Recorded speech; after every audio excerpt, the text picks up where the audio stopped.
Okay, this is a video about the glass bonus stage and deciding how you want to distribute the glass sheets that you can break.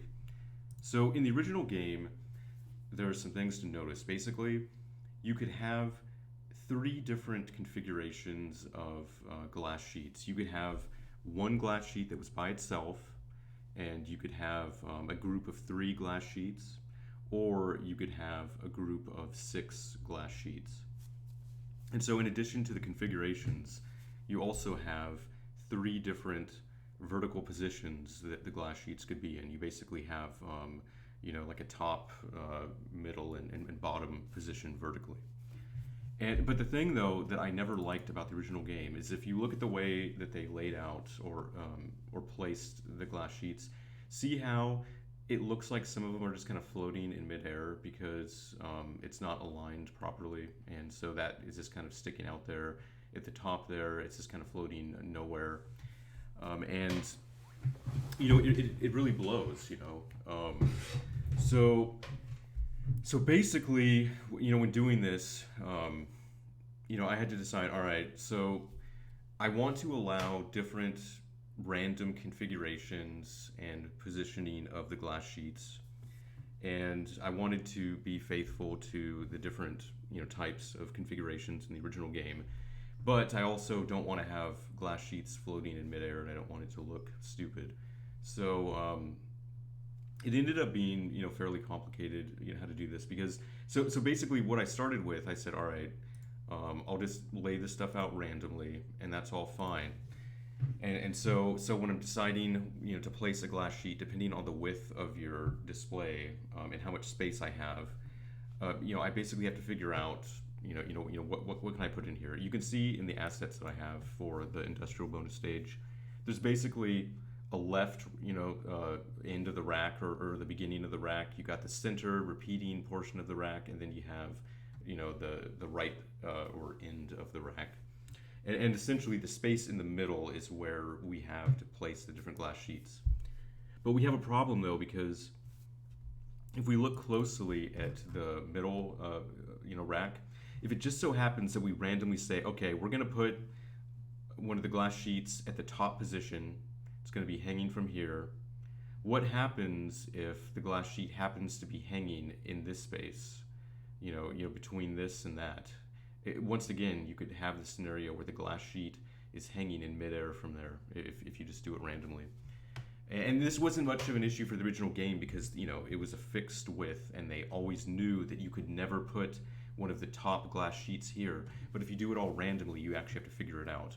So even though once again it was completely fucking insane, I went through and did all this, and so it actually calculates all of this, figures it out, gets the absolute position of the glass sheet placement relative to each one of these repeating center chunks, and it knows that if we just happen to have a top glass sheet that would fall between these two positions, we're gonna choose one of the two bottom positions instead.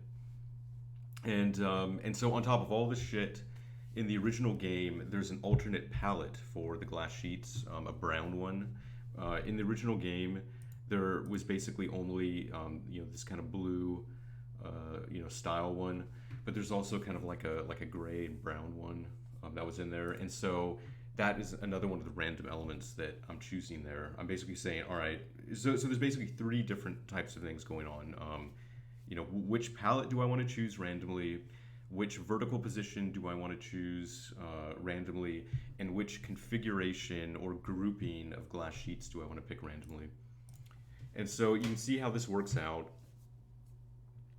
Like right now, this is just standard, 16:9. And I'm sorry, I have it in 32:9 right now. This is 32:9 aspect ratio, and you can see how the positioning of all of these things, is random. The palette chosen, whether it's gray or blue, and also the vertical positioning. And I want you to pay special attention to, the fact that let me copy and paste this sucker.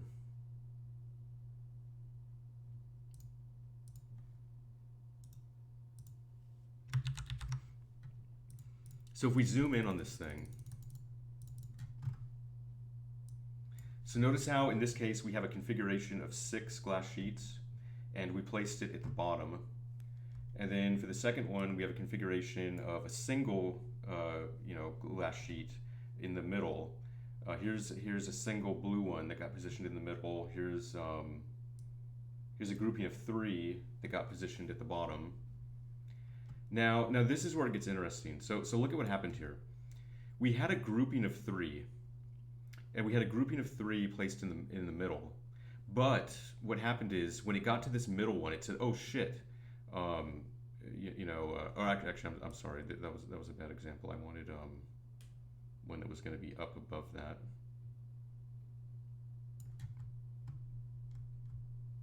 Yeah. So a better example would be around here, where we would have like a grouping of 3, but because this grouping of 3 here, we were going to have some that might have hung in like the floating in midair here. We pushed them down, so you can see how it always works out.